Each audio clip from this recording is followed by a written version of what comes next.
The next day, Mireille had her hair packed up in a bun as she stared at the stocked closet. She had no idea Dante had stocked her closet until she walked into it this morning. It was filled with designer wares and every single thing was freaking expensive.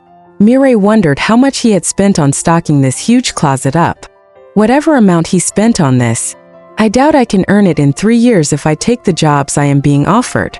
Mireille had browsed through the net the previous night and just like before, every well-to-do company had rejected her application, and the only ones that had accepted her were a few cafes she had applied to in her desperate moments. She sighed, shaking her head, and finally picked a black fluffy top and blue boyfriend fit jeans.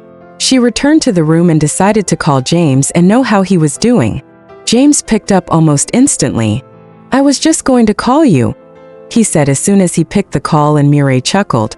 "I beat you to it." "So, are you comfortable there?" James asked. "Fairly well, but if I knew it was Dante, I definitely would not have packed my things," he replied. "Dante is reliable, and he is going to treat you well, but I suppose you still remember how he was back in high school. He is still a bit of a playboy, and I don't want you falling for him or anything," James added. "I do not have to remind you how much I dislike Dante, right? He is too wild, too annoying, and I don't like someone who goes around fucking different women just because he can. I hate him, and you know that very well, so you do not have to worry about me falling for him. It will never ever happen." "Great. Let me hear you say you hate him once more." "I hate Dante Romano," she did as he said, and she could feel James grinning on the other side of the phone. "Hate is a strong word there, princess." Dante walked into the room just at the moment.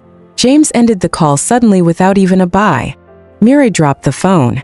"I said what I said," Mireille replied before her attention was pulled to his looks. He looked stunning just like every other day.